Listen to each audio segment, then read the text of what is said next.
Olá, pessoal! Hoje vamos fazer a resolução do PET do terceiro ano, volume 3, semana 3. Bom, então na primeira questão nós temos uma charge que vai brincar com a ideia de que o gato mata o homem, que nesse caso o gato é na verdade uma ligação elétrica clandestina. Então, dado o valor da resistência do corpo humano com pele molhada, que vai ser igual a 10 elevado a 3 ohms, e a tensão da tomada na qual se toca os dois polos vai ser de 220 volts, a questão pede justamente o valor da corrente elétrica em ampere que passa pelo corpo nessa situação. Então, para a gente resolver essa questão, a gente vai fazer a aplicação da lei de Ohm, que relaciona potencial, V, que é a tensão, e a resistência elétrica R e a corrente I. Então, a lei de Ohm é ddP é igual a R multiplicado por I. Isso significa, então, que a corrente elétrica em um resistor ôhmico vai ser proporcional à tensão aplicada no dispositivo e inversamente proporcional à resistência do objeto.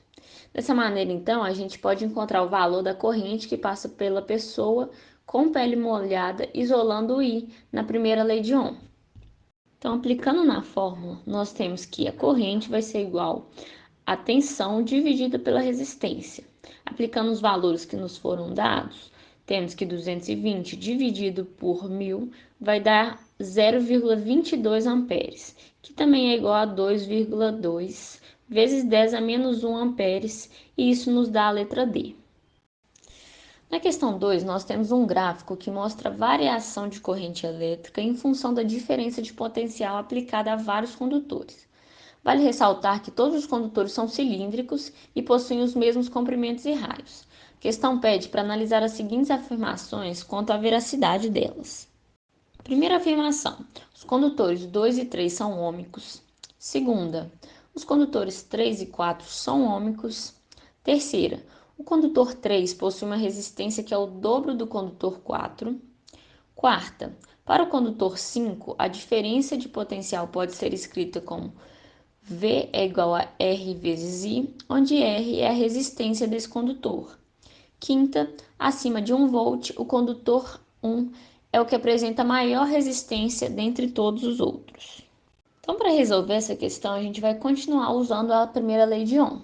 A gente analisando o gráfico, percebe que ele nos informa o comportamento da corrente elétrica I em função da diferença de potencial V. Como visto anteriormente, a corrente elétrica em um resistor ôhmico, ela vai obedecer a seguinte relação: corrente é igual a tensão dividido pela resistência. A gente pode ver que a corrente vai variar linearmente com a tensão, isto é, a equação acima é do tipo que descreve uma reta. Então, se a gente pegar a equação geral de reta, que seria y é igual a x mais b, nesse caso, o y seria a corrente, o x é a tensão, o b seria zero e a inclinação da reta, que é o A, seria 1 sobre a resistência. Portanto, analisando essa equação, a gente percebe que para um dispositivo ser ôhmico, ele precisa ser uma reta. Com isso, a gente elimina a primeira alternativa e percebe que a segunda está correta.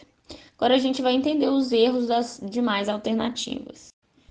Para verificar a terceira opção, a gente vai precisar calcular a resistência R dos condutores 3 e 4. E para isso a gente vai isolar o R na primeira lei de Ohm e vamos escolher um ponto qualquer do gráfico para substituir na fórmula. Então, a gente vê que a resistência 3 vai ser igual a tensão dividido por corrente, que é igual a 4 dividido por 8, isso dá 0,5 ohms. Aplicando a mesma fórmula na resistência 4, temos que resistência 4 é igual a tensão dividido por corrente, que é igual a 4 dividido por 4, e isso nos dá 1 ohm. Então, logo, o condutor 4, que possui resistência o dobro da resistência do 3, e não o contrário, como diz na alternativa. A quarta alternativa está errada pela mesma razão da primeira, porque ela não forma uma reta, portanto, não é um dispositivo ôhmico. Por fim, a última está errada porque, como a gente já viu anteriormente, a inclinação da reta é dada por A é igual a 1 sobre resistência, ou seja, ela vai ser inversamente proporcional à resistência do dispositivo. Portanto, quanto maior a inclinação, menor a resistência. Como o dispositivo 1 é o que apresenta maior inclinação, acima de 1 volt, ele é o que possui menor resistência.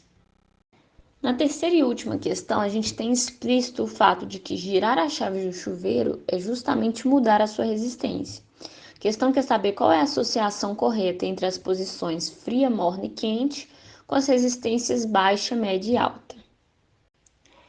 Então, para começarmos, vamos entender que existem dispositivos que são denominados resistores, e eles são fabricados com a finalidade exclusiva de converter energia elétrica em energia térmica, ou seja, de aproveitar o efeito Joule no circuito. Lembrando de maneira bem resumida que o efeito Joule vai ser o nome dado ao aquecimento gerado em um fio condutor quando ele é atravessado por uma corrente elétrica. Alguns exemplos de aparelhos fabricados com essa intencionalidade são aquecedores elétricos de ambiente, ferros de passar roupa, lâmpadas incandescentes, soldadores elétricos e os chuveiros elétricos.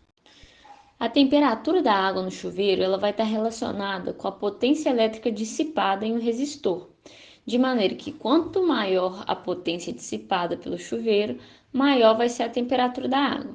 Essa potência pode ser calculada pela seguinte expressão: P de potência vai ser igual a tensão multiplicada pela corrente.